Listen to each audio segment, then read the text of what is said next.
The consent calendar, all items are considered routine or implemented earlier council action and may be enacted by one motion. There will be no separate discussion unless requested by a council member, citizen, or staff. Could you tell us your name, please? Sure. Naweed, and I'd like to get item number F pulled out for further discussion. Okay.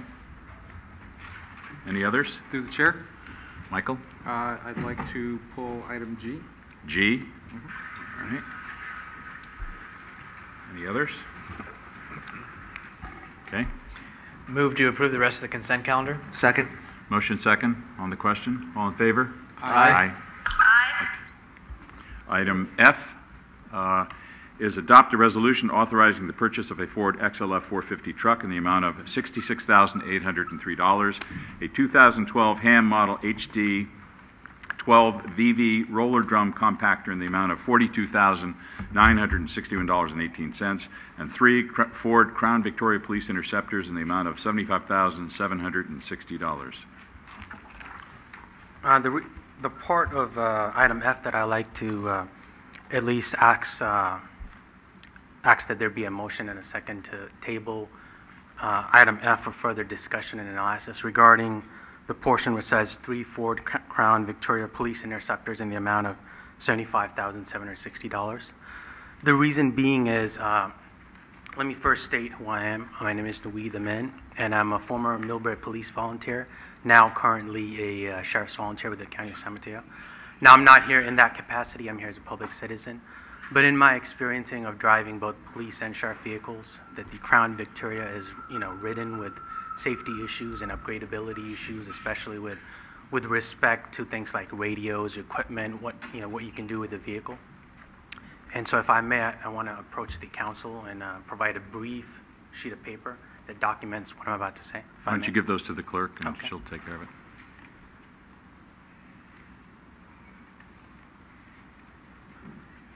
And at the same time, I would like to distribute a sheet to the public so that they have at least an idea, if I may. Yeah, you can leave it there with the rest of the sheets that the public can pick up.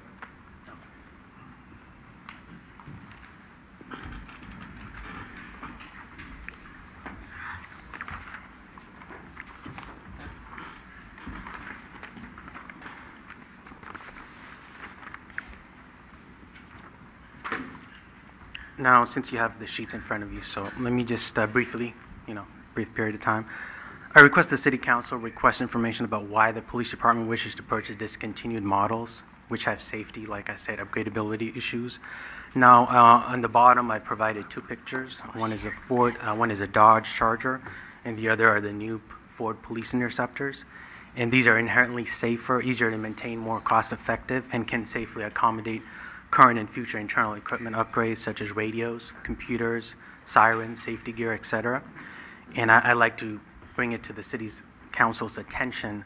Has there been any comparison pricing done, whether it's leasing versus purchasing, where the City Council has been provided information about comparison of Dodge versus Ford Interceptor versus Crown Victoria Police Interceptor? As some of you may not know, the Crown Victoria Police Interceptor has been discontinued as of last year. And then the third item is insurance rates are rising. How much additional insurance will the city pay, both in terms of protecting the officers and insurance for the vehicles? And then the last point being, and I'll keep it short, is does the purchase of the Crown Victoria Police Interceptors, does that include all the necessary police packages? Are those an additional cost? And when I mean necessary police packages, I'm talking about things such as radios. What is a police vehicle without a radio? What is a police vehicle without a computer? And those things can be very expensive. So, so radios, computers, sirens, what about maintenance cost? What about safety gear? What about special training for officers? Do officers need training with respect to the new equipment purchases? Or are they using old equipment and just putting it? Are they refurbished models such as radios, computer equipment? Or is there going to be additional training for the cars compared to whatever the police department may currently have? And what is the life cycle of these vehicles? Warranty options. Is there a 5-year warranty plan? Or are these just bare bones models? I mean, especially for a police vehicle, I would at least like the City Council to know, hey, we have a 5-year warranty plan, we have a 3-year warranty plan, it covers powertrain, this, that. And the last item is I just, for the purpose of brief comparison, I highlighted the two pictures below in your sheet of paper. And those were on the left-hand side, it's a Ford Police Interceptor, and on the right side of the picture is a 2013 Dodge Charger Pursuits, and those are two primary competition that I like to do now. Thank you. All right, thank you. Chief, some comments? Sure. Good evening, Mayor and members of the council. So let me try and address some of the questions. The Ford Crown Victoria Police Interceptor I'm not aware of any safety issues with the vehicle. It's a tried and true model. It has been the standard of police use for several years. It was discontinued last year, and as you authorized previous years, we tried to stock up on them. The courtyard was able to find some vehicles because the police, nothing really has yet to replace the Ford Crown Victoria. There's not really a front runner out there. There are certainly models to choose from, but each model has issues such as size, such as visibility from the driver's side, and such as interior size for some of our taller officers. We felt that the Crown Victoria is a tried and true model. It's cost effective. In terms of equipment, we can take the existing equipment from our Crown Victorias in use that we're going to replace, and we can just switch those right into the new vehicles. These are new police vehicles. They do come with a warranty. They have not been put into service yet, and we found them from a fleet dealer as part of a Los Angeles bid in Southern California. Any questions for the chief? Okay. Chief, can you just answer the question, as far as what additional costs, other than, I'm assuming that a lot of the existing equipment gets transferred to the new vehicle, but what additional costs does it take for the vehicle to be up and running? It is just labor to transfer the existing equipment into the new vehicle. And so in terms of cost, I don't have a figure for you, but in terms of equipment, I believe it's just labor. Michael? Thank you. Is there a timeline for deciding on what the new standard is going to be for San Bruno? Our courtyard, well, Chevrolet was late in coming out with their, I believe it's a Caprice. Dodge has been on the market for a couple of years. Ford is also introducing a Taurus version of its police interceptor, as well as the SUVs. We currently use our SUV for a supervisor car, but I'm not sure that an SUV for everyday officer use is wise, fuel economy wise, size, and configuration for urban use. I'm hoping within the next year or two, I think by next year, looking at our fleet, we are going to have some replacement vehicles next year. So working with the courtyard, some of our officers, and with the industry, we'll hopefully evaluate and have a recommendation for a model for replacement next year. So likely when that happens, we're going to see probably a good size increase in the cost per unit as we have to buy new lights, radios, whatever compatible equipment is going to fit the new models, as well as replacement parts and getting mechanics geared up and everything. You're correct. And this purchase before you tonight, we budgeted, we thought we were going to go to and replace a new model. So we were going to pick a new manufacturer and maybe select a Dodge or a Ford. By using the Crown Victoria, we budgeted $90,000 to do that for 3 cars because there is an increase in cost. By finding these Ford Crown Victorias, it's a little over $75,000, so there was some savings there. But you are correct, there is going to be a cost increase next year. Okay. All right. Thank you. Thank you. So in your estimation, Crown Victoria is a pretty tried and true vehicle for our police department? Tried and true vehicle. Again, I'm not aware of any safety concerns. They did have some safety concerns on some of the models in years back, but it didn't affect our fleet, and that has since been corrected. Thank you. To the chair. Rico? A couple of things. It was also brought up just as a question about any additional insurance costs. I would assume training would be no, because obviously they're the same type of vehicles. But don't want to speak for you. And on the insurance, would that be the same as well because it's the same type of make and model? The city is self-insured, the same make and model. In terms of training, just our, every 2 years, our officers do get updates in driver's training, but no specific training to the Crown Victoria. But we did recently complete training in driving. Thank you. Since this item is pulled, I had a question on the Public Works vehicles.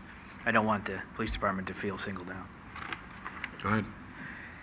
I just wanted to, we have, what is it, the Ford XLF 450 truck in the amount of $66,803. And then, of course, there's the second item. I was just trying to get a little clarification as to its need, its use. It's just $66,000 for a vehicle, what its purpose is going to be, how much usage it's going to be seen on a weekly basis in the department, and what it's replacing, and if I could just get a little more clarification.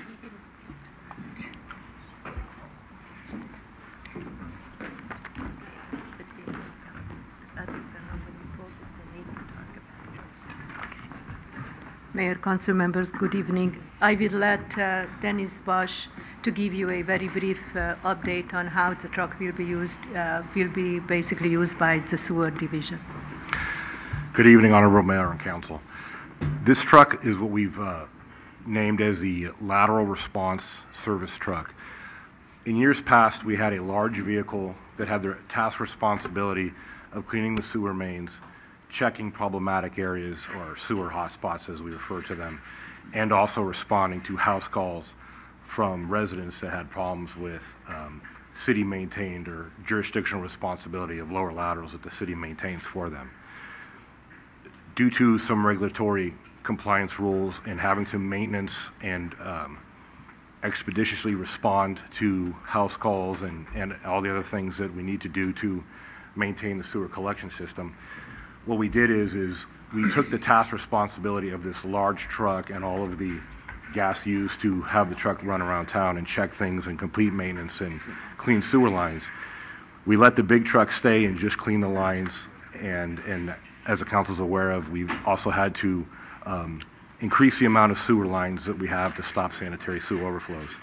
What we then did is took a very old truck and somewhat retrofitted it for the short term to have this truck just drive around and respond to sewer calls at residences and do these spot checks, so that we took it away from the responsibility of the bigger truck. This let us clean more sewer mains with the bigger truck, and then this truck that we are replacing, or that we are asking for, will replace this older truck so that we can then respond, do further maintenance, provide a higher level of service when we respond to these sewer calls at residences, which actually do take a little bit longer takes longer time to assess the problem, put our machinery in the lower laterals to remove any roots, or complete CC television inspection of the laterals. So this truck is basically, or what we proposed is to replace the existing older truck so that we can go around and do all this other maintenance.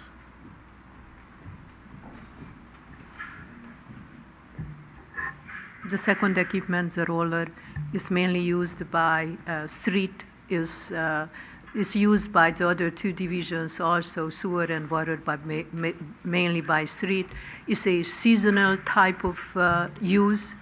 The existing roller was purchased in 91. It's long past its useful life, cannot be longer be repaired, and that has a very high need and use during the summer months when asphalt work needs to be done.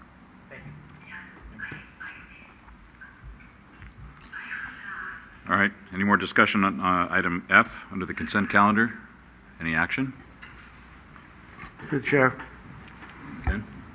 Move to approve. Is there a second? Second. Motion is second. All in favor? Aye. Opposed? All right, item F is passed. Michael, you asked to pull item G, adopt a resolution approving the request to waive the rental fees for Lions Field for a memorial softball tournament. Yes, and I believe a member of the public wanted to have the details of that tournament and the motion related to it just announced so the public is aware of what's happening and the city's involvement. Thank you. Mr. Mayor, council members, we were approached by a couple of residents to the city, asked to waive the fees for Memorial Softball Tournament. 2 residents were killed in an auto accident recently, and the residents that came to us are trying to raise funds to support the family. The tournament is scheduled for the December 8th, 7th, 8th, 9th weekend. It would be at Lions Field. Lions Field, as you know, has just recently received a synthetic grass surface to it. There is nothing yet scheduled out there, as this is the first year. It's after the soccer season, the AYSO season is over. It's before the Little League groups are forming and starting their early play. We recently had a rain, which is slightly off topic, but a good opportunity to bring it up. We've just recently had a couple of small rains that would have typically closed that field for a week, and the field is open for play and under use, so the synthetic grass and the drainage systems are all working properly. The City Council sets the fees through the master fee schedule for field rentals, and the group asked to waive the fees, which in this case would be approximately $300, depending on the exact amount of hours that they would be using the field. That way that the extra money can go to the family to assist them. The item went to the Park and Rec Commission and was unanimously recommended to the City Council for approval. Okay. If I might, Mr. Mayor, just make Manager. a couple of other quick comments. The incident, as the City Council, I believe, is aware, that precipitated this request was particularly horrific and tragic automobile accident that occurred in our city. And the individuals who lost their lives were instrumental and very active in youth baseball in our community. And it's for that reason and with that in mind that this particular item is being brought forward for what is a relatively, actually very small requested fee waiver for the use of the field at a time when it would not otherwise actually be in use. So while it is not our practice to approach the City Council on a regular basis with fee waiver requests, both the Commission and staff felt that this particular unusual situation warranted your consideration. Okay. That's definitely a very worthy cause, so thank you for bringing that. Any more discussion or action? I'll move to approve. Second. Motion second on the question. All those in favor? Aye. Okay, the consent calendar has been adopted and approved.